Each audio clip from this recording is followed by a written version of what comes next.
싱하이밍 중국 대사 발언에 대한 후폭풍이 거세지는 가운데 오늘 민주당 의원 7명이 중국으로 출국을 했습니다. 그러면서 여야의 공방이 격해지는데 관련 내용 영상으로 보고요. 이 얘기 좀 이어가 보도록 하겠습니다.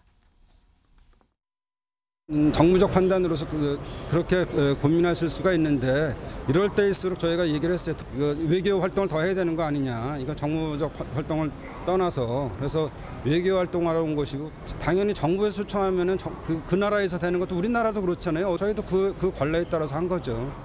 중국 외유 한번 하려고 중국 돈을 받고 나라 팔아먹는 짓이 아니라고 할 수 있겠습니까? 민주당은 그 비용이 얼마인지, 비용을 왜 중국이 부담하는지, 왜 이런 뇌물성 비용 부담을 지원받는 것인지 여부를 밝혀주시기 바랍니다. 이 사건은 외교 참사를 넘어 형사처벌 대상이 될 수 있음을 분명히 경고합니다. 김준일 에디터, 앞서 이제 민주당 의원 5명이 중국을 방문했고 오늘 저녁에 이제 귀국을 한다고 하고요. 오늘 이제 7명이 다시 이제 중국을 갔는데 글쎄요, 지금 싱하이밍 대사 발언 관련해서 논란이 계속 이제 증폭되는 와중에 중국을 방문했다. 김 에디터는 이거는 어떻게 좀 보세요? 이게 문제가 돼야 되는지에 대해서 좀 의문이에요. 왜 그러냐면은 이를테면은 이재명 대표가 싱하이밍 대사를 만난 것 자체가 문제입니까?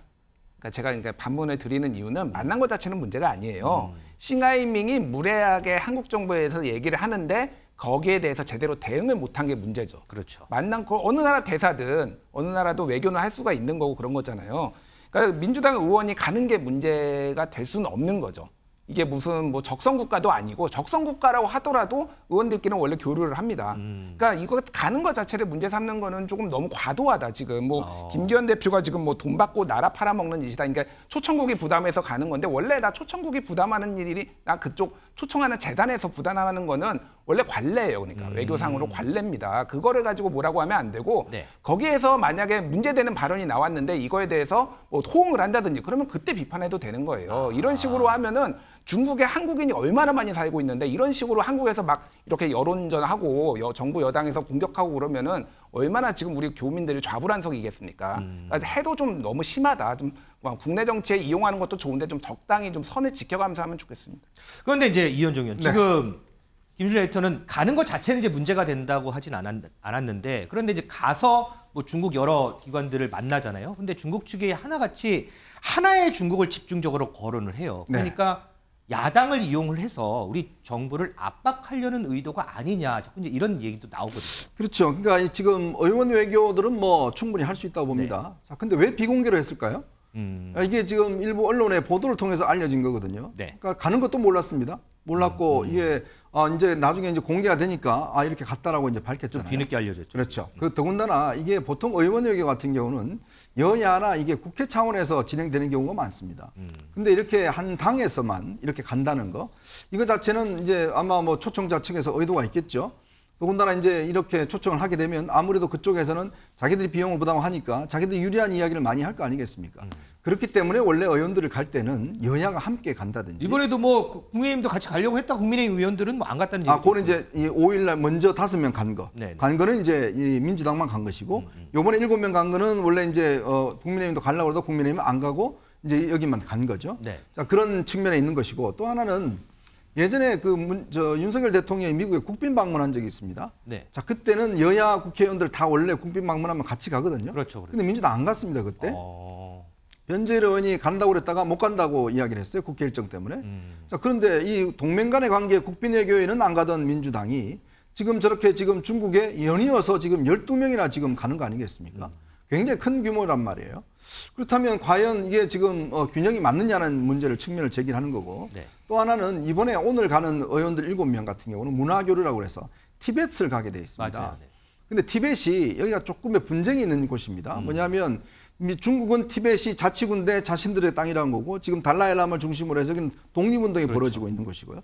아마 거기를 가게 된 목적이 뭘까요? 그러니까 중국이 의도하는 바가 있을 겁니다. 그러니까 뭐냐면 자, 하나의 중국에 대한 문제 뿐만 아니라 티베트를 가면서 티벳은 중국의 하나다라는 것들을 이제 선전하기 위한 한국의 의원들 초청해서 그런 여러 가지 의도가 있을 거예요. 자, 그렇다면 그런 의도들을 충분히 파악을 하고 예를 들어서 여야 의원들 차원이라든지 뭔가 우리 국회 차원에서 이루어진다면 괜찮지만 근데 이걸 굳이 비공개로 처음에 5명 간 같은 경우는 굳이 비공개를 할 이유가 없지 않습니까? 그러니까 그런 거는 결국은 본인들도 이게 지금 중국과의 관계가 여러 가지 안 좋고 국내 여론이 좋지 않으니까 그렇게 한 게 아닌가는 그런 의심을 뭐 본인들이 지금 사고 있는 게 아닌가 싶습니다. 자, 민주수 기자, 어쨌든 이번 사안의 발단은 싱하이밍 중국 대사와 이재명 대표와의 만남이었어요. 아까 뭐 김준일 에디터는 만남 자체를 비판할 건 아니고 거기에 나온 이제 발언 때문에 이제 문제가 되는 거라고 했는데 그 만남에 대한 뒷얘기도 좀 전해지더라고요. 맞습니다. 지난달 중순 중국 대사관이 먼저 민주당 측에 만남을 요청했다라고 합니다. 의제도 사전에 조율을 했다라고 하는데요. 민주당에서는 먼저 오염수 방류에 대해 공동 대응 이야기를 하자, 동북아 정세에 관련된 현안을 이야기하자 이렇게 제시를 했는데 네. 여기에 대해 중국 대사관은 편안하게 그냥 식사하는 자리다. 별도 의제는 없다라는 취지의 답변을 해왔다라는 겁니다. 하지만 정작 당일 싱 대사는 이 생중계하는 SNS를 통해서 미국에 베팅하면 후회한다 이런 강성 발언들을 쏟아낸 건데요. 이재명 대표도 예상 밖의 싱 대사의 발언에 현장에서 굉장히 당황했던 것으로 전해졌습니다. 자, 근데 앞서 지난 2월에요. 중국 대사관이 한동훈 장관도 초청을 했다고 하죠. 그런데 한동훈 장관이 이를 거부했다라고 알려졌는데 한 장관이 왜 거부했는지 그 이유를 설명을 했습니다. 한 장관의 목소리 좀 듣겠습니다. 중국 대사관에서 2월 달에 초청했다고 했는데 거부하신 이유나 상황에 대해서 좀 들어보고. 제가 적절치 않다고 봤고요. 그 상황에 대해서는 이건 외교적인 어떤 대화의 내용이기 때문에 제가 이것을 공개하는 것은 좀 적절하지는 않을 것 같고요. 그 문제에 대해서는 저는 정부의 입장과 같은 생각을 가지고 있다는 말씀을 드립니다. 마지막 하나만 더 여쭤보겠습니다. 이현정 의원님, 혹시 중국 대사관이 한 장관에게도 그냥 편안하게 식사나 하시죠 이렇게 제안을 했을까요? 그러니까 이거는 이제 그동안 싱하이밍 대사의 행보에 대해서 저희들 같은 경우도 이제 웬만하면 다 알거든요. 그렇죠. 왜냐하면 이분이 굉장히 적극적으로 국내에 있는 그 정치인들, 기업인들 많이 만났습니다. 그러니까 저희 언론인도 많이 만났어요. 네네. 그러니까 예전에 중국 대사관은 좀 다르게 굉장히 적극적으로 이 행보를 많이 했거든요. 제가 알기로도 아마 꽤 많은 거의 매일 약속이 있다시피 해서 자주 만났습니다. 이제 그런데 그 이유가 보면 이분이 이제 예전에 세 차례나 이제 한국에 근무를 했었는데 네. 나름대로 본인이 하고 싶었던 강조하고 싶었던 측면이 분명히 있는 것 같아요. 그러니까 한동훈 장관 같은 경우는 여러 가지가 의미했죠. 뭐 차기 후보로도 거론되는 사람이고 또 법무부 장관인데 그러니까 한동훈 장관 입장에서 보면 법무부 장관을 대사가 만난다는 건 좀 맞지 않다는 판단을 했을 겁니다. 네. 그것도 사실 공간에 간다는 거는 이거는 굉장히 좀 밖에서 예를 들어서 어떤 식당이나 이런 데서 만나면 모르겠지만 네. 또 예방을 하는 거는 모르겠지만 이걸 공간에 간다라는 거는 상당히 어떤 정책 부담감도 충분히 있었고 또 제가 보기에는 아마 이 정보가 있었을 겁니다. 사실 저희들도 웬만하면 이게 요즘 싱하이밍 대사가 굉장히 적극적으로 움직이고 있다는 거는 저희도 듣고 있는 바이기 때문에 네. 아마 제1야당 민주당도 충분히 그런 정보를 있었을 거예요. 싱하이밍 대사가 특히 적극적으로 이분이 이제 3년 임기가 다 돼 가는데 굉장히 아마 승진에 대한 욕망도 있고 또 중국의 최근에 어떤 이 외교적인 노선이 전랑 외교라고 그래서 네. 프랑스 대사 최근에 등등 보면 여러 가지 강한 이야기로 많이 문제를 일으켰거든요. 그래요, 맞아요. 그러니까 싱 대사도 그런 측면이 있었기 때문에 아마 저도 민주당이 조금의 이 싱 대사에 대한 좀 정보만 있었더라도 이렇게 당하지는 않았을 것 같다라는 생각도 들어요.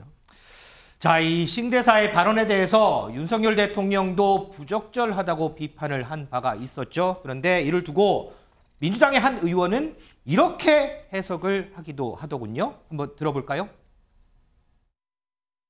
아무래도 대통령께서 외교를 잘하고 혹은 뭐 잘하고 싶으실 텐데 네. 오히려 이재명 대표가 더 외교를 잘하는 것으로 지금 보여지기 때문에 아마 거기에 대한 열등감이 좀 표출된 것이 아닌가 이렇게 생각합니다. 아니 어떤 국가의 외교관이 이 상호 존중과 우호 증진의 태도가 없겠습니까? 제가 이거는 임재 변호사께 한번 여쭤볼게요. 이재명 대표가 더 외교를 잘해서 윤석열 대통령이 열등감을 표출한 거다. 제3자적인 입장에서 봤을 때는 어떻게 좀 느끼세요? 사실 지금 이 상황이 이재명 대표도 껄끄러울 수밖에 없을 것 같거든요. 이 싱하이밍 중국 대사가 굉장히 높은 강도의 발언을 쏟아냈고 이에 대해서 지금 국민 여론들도 좀 안 좋게 흘러간 측면이 있었잖아요. 네. 좀 조용히 묻혀서 지나가기를 바랄 수 있을 것 같은데 오히려 자기 편이라고 부르는 사람이 이거는 대통령이 야당 대표에게 열등감을 표출한 거다? 이렇게 또 하나의 이슈가 만들어지면서 굉장히 당혹스럽지 않을까 이런 생각이 들고요. 누군가 비판을 하면 논리적으로 반박을 해서 그 비판이 잘못됐다고 맞서는 것이 또 합리적인 결론을 도출하는 데 도움이 되는 거잖아요. 네네. 어떤 비판에 대해서 열등감의 표출이다. 이 태도 역시도 좀 아쉬움이 남지 않나 이런 생각은 제 3자적 관점에 듭니다. 알겠습니다. 자, 여야가 이 문제와 관련해서 계속 공방을 이어가는데 이런 문제도 공방의 대상이 되고 있습니다. 한번 들어볼까요? 멍석을 깔아준 이재명 대표의 문제도 상당히 심각하다고 생각해요. 이것이 뭐 예컨대 식사를 하면서 뭐 분비물을 수거해 갈 수도 있고 식기에는 뭐 타액이라든가 모든 정보가 있고 화장실 가셨는지 모르겠지만 만약에 화장실을 가셨다면 그 배설물까지도 몽땅 수거해서 중국으로 아마 보내서 베이징으로 보내서 신체 정보가 완벽하게 수집이 됐을 가능성이 아주 그러니까 배설물 얘기도 하셨습니다. 식사하면서 분비물, 화장실 가서 배설물을 수거하면 어떻겠냐라는 건데, 그러면 박근혜 대통령은 어떻게 중국에 가셨어요? 네? 그거 다 싸우셨어요? 침 흘리고 밥 먹을 때 침 흘리고 그런 거 다 싸우셨습니까? 좀 말이 안 되는, 좀 너무 심한 비판을 하시는 것 같아요. 가져가면 뭐... 김준일 에디터, 이런 공방은 좀 논점을 좀 벗어난 거 아닌가요, 이게?